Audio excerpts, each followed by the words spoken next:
आज श्रीला रूप गोस्वामी जी के तिरुभाव दिवस पर हम उनके विषय में कुछ चर्चा करेंगे। एक बहुत ही सुंदर पास टाइम है। आप सबको पता है श्रीला रूप गोस्वामी जी के विग्रह कौन है, वर्शिपेबल डीपी? वो है श्री श्री गोविंद देव जी, श्री श्री राधा गोविंद भगवान।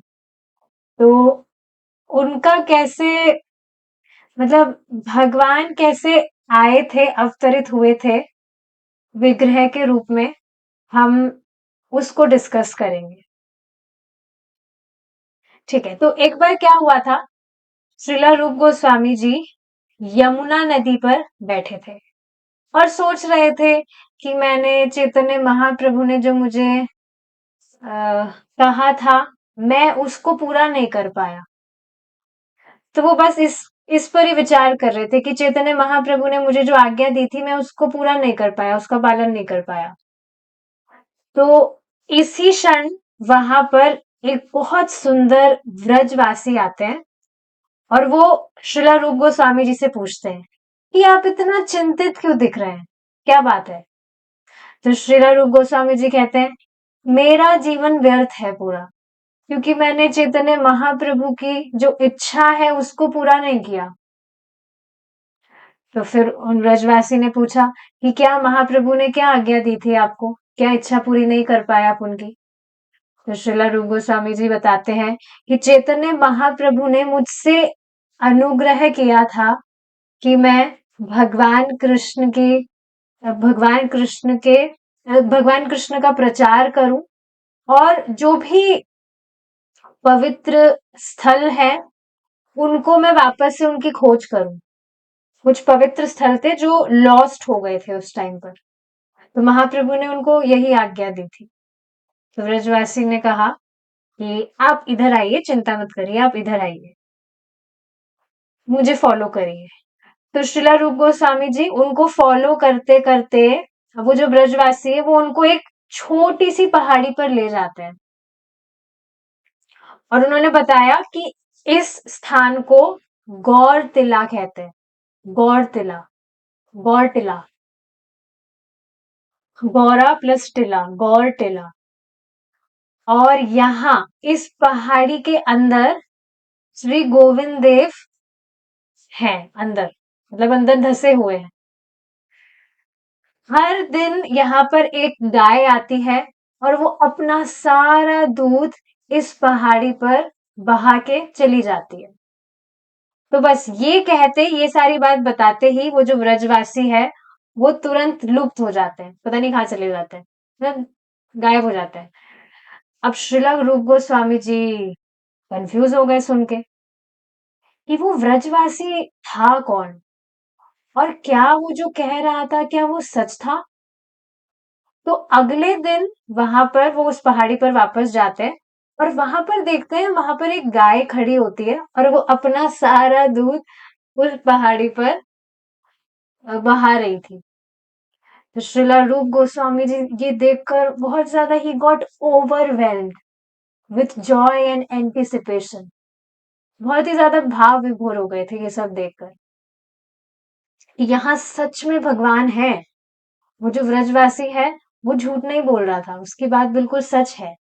तो बस अब वो गांव में गए और उन्होंने वहां के जो भी गोप थे, गोप कुमार, उनको इस इंसिडेंट के बारे में बताया और सब सुनते ही नृत्य करने लग गए।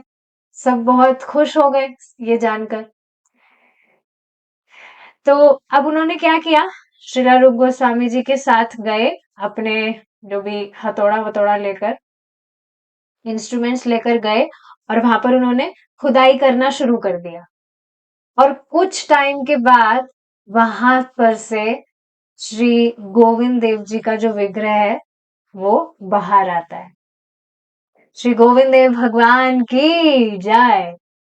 और वो इतने सुंदर लग रहे थे, like more beautiful then millions of cupids, बहुत ज्यादा सुंदर लग रहे थे। तो हर जो है वो बस जयकार कर रहा था एंड बस भगवान, बस एक्सटेटिकली सब हरी हरी हरी हरी चिल्ला रहे थे बस। सबकी आंखें जो थी वो अश्रुओं से बह रही थी। और जो श्रीला रूप गोस्वामी जी है वो तो जमीन पर लोट पलोट हो रहे थे। बस इस तरह से सब एक्सटेसी में थे। अब ये जो डीटी अपीयरेंस की ये जो न्यूज है ये पूरे गांव में फैल गई और सब बस भगवान के दर्शन करने के लिए भाग कर आ रहे थे। सभी जो गोप कुमार हैं ब्रज के वो सब बहुत सारा दूध, दही, चावल, सब्जियां भर भर कर लेकर आ रहे थे एज ऑफरिंग्स। और जो वहां के ब्राह्मण्स थे उनको इमीडिएटली मतलब वो भगवान के लिए प्रसाद बनाने लग गए सब। उसके बाद में बहुत सुंदर अभिषेक हुआ भगवान श्री गोविंद देव का। और सभी जो ब्राह्मण हैं उन्होंने भगवान को भोग चढ़ाया। तो श्रीला रूप गोस्वामी जी का जो उत्साह मतलब Joy, he was very joyful, बहुत जॉयफुल स्टेट में थे। सारे जो गोस्वामीज थे वो भगवान श्री गोविंद देव जी का दर्शन करने के लिए आए थे और सब बस एक्सटेसी में थे। Everyone was floating in the ocean of transcendental bliss. तो उसके बाद में श्रीला रूप गोस्वामी जी ने इमीडिएटली श्री गोविंद देव जी का जो अपीयरेंस हुआ था उसकी सूचना चैतन्य महाप्रभु को दी जो अभी नीलाचल में थे। अब जब ये बात महाप्रभु को मालूम चली तो महाप्रभु भी बहुत ज्यादा मतलब खुश थे। He was also in ecstasy. तो इस तरह से श्री श्री गोविंद देव भगवान जी का अपीयरेंस होता है विग्रह के रूप में।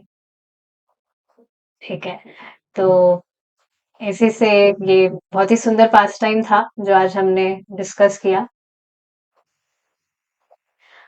अब आगे हम आज श्रीला गौरीदास पंडित जी का भी तिरुभाव दिवस है। हम उनके विषय में भी एक छोटा सा पास टाइम डिस्कस करेंगे। बहुत ही अमेजिंग सा है। एक्चुअली हमने ये पहले भी डिस्कस किया हुआ है जब वक्त पहले आए थे। बहुत ही अमेजिंग था। इसको हम फिर से करेंगे क्योंकि आज उनका तिरुभाव दिवस है। तो एक बार क्या हुआ था, भगवान चैतन्य महाप्रभु और नित्यानंद प्रभु दोनों साथ में गंगा पार करके आए थे। मतलब नदी पार करके आए थे। और उस टाइम पर ज्यादा कुछ बोट वगैरह नहीं थी वहां पर। एक ही बोट थी। उस एक ही बोट से आना जाना लगा रहता था। तो स्वयं चैतन्य महाप्रभु, और वहां पर बेसिकली बोट चलाने वाला भी कोई नहीं था।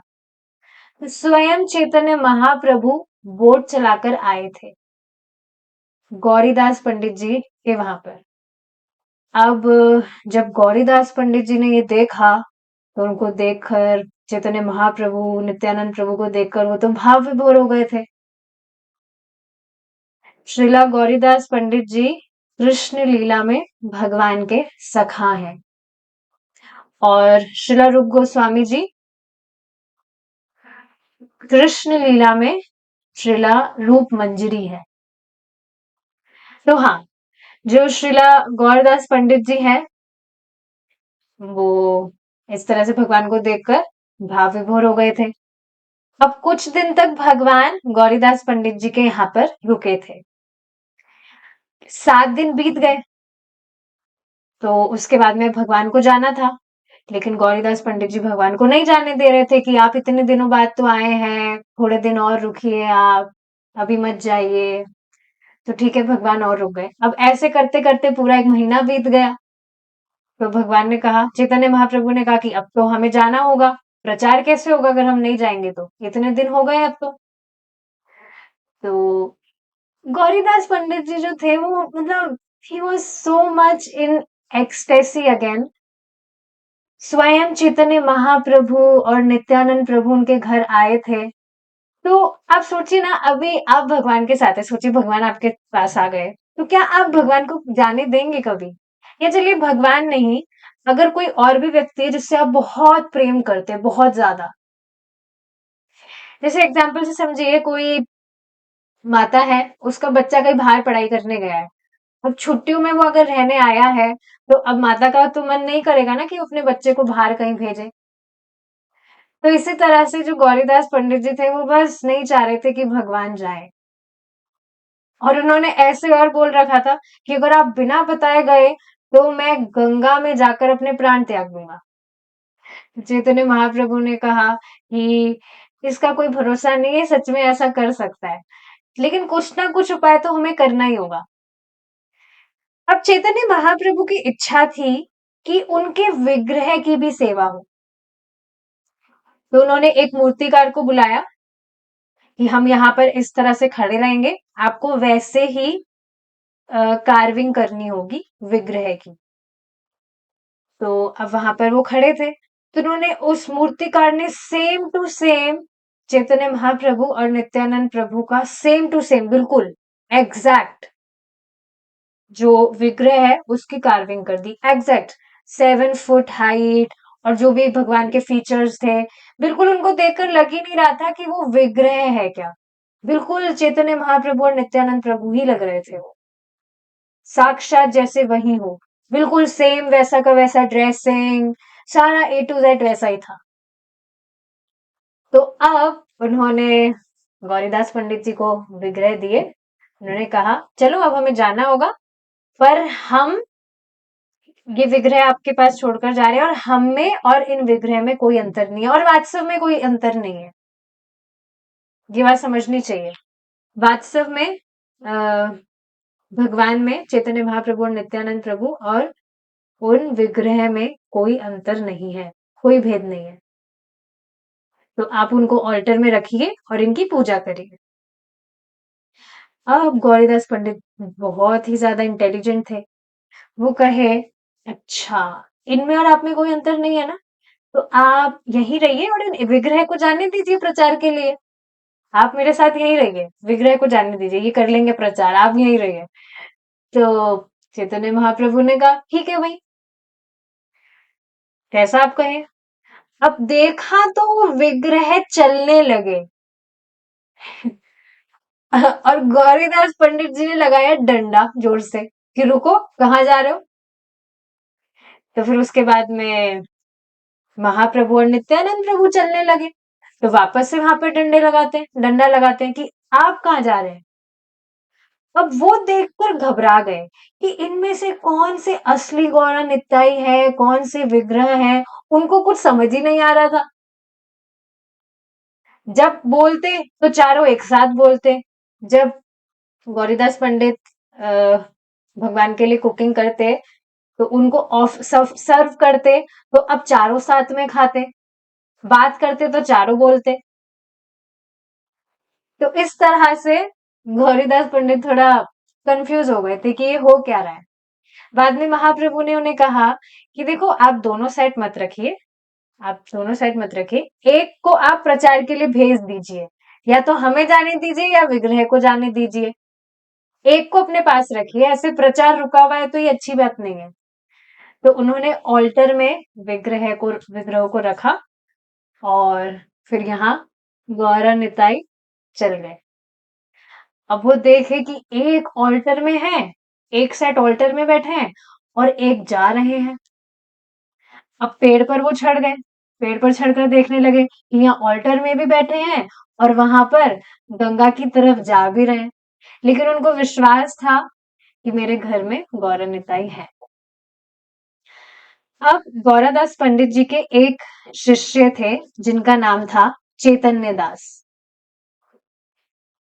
हृदयानंद दास भी इन्हीं का ही नाम है, कोई डिफरेंस नहीं है दोनों में।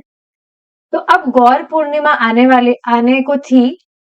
तो अब इनके जो शिष्य हैं, इन्होंने एक बहुत ही सुंदर फेस्टिवल उस दिन रखा था। लेकिन जो गौरीदास पंडित थे, वो तो कहीं चले गए थे, उनको कुछ काम था। लेकिन अब अगले दिन ही फंक्शन था, भक्तों को भी बुलाना था, लेकिन गुरुजी तो आए नहीं। तो अब उन्होंने अपने आप से ही सब कुछ हैंडल कर लिया, हजारों हजारों भक्तों को इनविटेशन दे दिया, और बहुत बड़ा उन्होंने सब कुछ फंक्शन अरेंज कर दिया। अब बाद में जब उनके गुरु महाराज आए, गौरीदास पंडित, उनको जब उन्हें पता लगा तो वो थोड़ा-सा रुष्ट हो गए कि मेरी आज्ञा के बिना ही तुमने ये सब कुछ कर लिया। तुम्हें करना ही है तो यहाँ पर मत करो, कहीं और जाकर करो। तो फिर उन्होंने क्या किया, गाँव की दूसरी तरफ उन्होंने फंक्शन रखा। सब कुछ कीर्तन नृत्य वहीं हो रहा था। अब क्या होता है, बहुत इंटरेस्टिंग चीज़ है। जब इस तरह से फंक्शन हुआ और गौरा निताई को पता लगा, तो गौरा निताई वहां ऑल्टर में से चल दिए, वहां फंक्शन में, और वहां पर हरि हरि हरि हरि नृत्य करने लगे, दोनों चैतन्य महाप्रभु और नित्यानंद प्रभु। और यहाँ पर गौरीदास पंडित बड़ा बढ़िया राजभोग बना रहे। उनको कुकिंग का बहुत शौक था, भगवान के लिए बहुत पकवान बनाते थे और हर रोज पकवान बनाते थे, बहुत अलग अलग व्यंजन बनाते थे।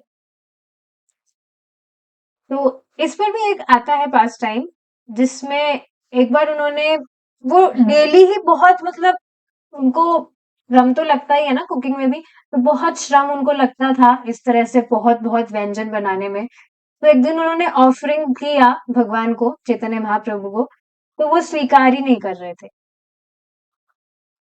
तो वो परेशान हो गए कि क्या बात है, डेली तो प्रसाद डेली तो भगवान ऑफरिंग ऑफरिंग एक्सेप्ट करते हैं, आज क्यों नहीं कर रहे।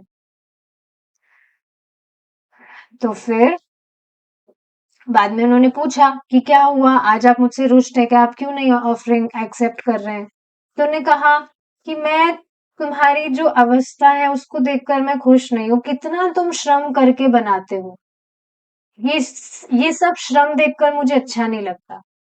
तो गौरीदास पंडित जी ने कहा कि ठीक है, आज आज आप ऑफरिंग एक्सेप्ट कर लीजिए, अब से मैं डेली बिल्कुल साधारण भोजन ही आपके लिए बनाऊंगा। तो आज भी जहाँ चैतन्य महाप्रभु और नित्यानंद प्रभु के विग्रह हैं, वहां पर आज भी बहुत ही साधारण प्रसाद बनता है भगवान के लिए। चैतन्य चरितामृत में भी चैतन्य महाप्रभु यही बताते हैं कि हमें साधारण भोजन पाना चाहिए। चैतन्य महाप्रभु स्वयं, उनको साधारण भोजन ही पसंद है, इस तरह से कुछ बताया है चैतन्य चरितामृत में। प्रभु जी ने शेयर भी किया था एक बार, you offer me boiled veggies veggies, ऐसा कुछ महाप्रभु ने बताया हुआ है। तो हाँ, इस तरह से उन्होंने उस दिन ऑफरिंग्स वगैरह उन्होंने रेडी की। अब यहाँ ऑल्टर में देखा तो चैतन्य महाप्रभु और नित्यानंद प्रभु गायब। तो फिर वो सोचने लगे, मैं इतना कुकिंग भी किया हूँ और ये कहाँ दोनों गायब हो गए। वापस से उन्होंने लिया डंडा और वो देखने चले फंक्शन में। अब वहां पर उन्होंने देखा तो दोनों नृत्य कर रहे, हरि बोल हरि बोल। अब वहां पर वो डंडा लेकर खड़े हो गए, सब चुप। तो उस समय चैतन्य महाप्रभु, जो गौरीदास पंडित के शिष्य हैं, उनके हृदय में प्रवेश कर गए महाप्रभु। अब ये देखते ही गौरीदास पंडित ने उनको प्रणाम किया और उन्होंने कहा कि आज से तुम्हारा नाम चैतन्य दास नहीं, हृदय चैतन्य दास है। तो इससे उनका नाम हृदय चैतन्य दास होता है। तो इसी से हमारा ये जो बहुत ही स्वीट पास टाइम है यहाँ पर कंप्लीट होता है। श्रीला गौरीदास पंडित महाराज की जय, श्रीला प्रभुपाद की जय, निताई गौर प्रेमानंदे, हरि बोल, हरे Krishna. We will stop here now.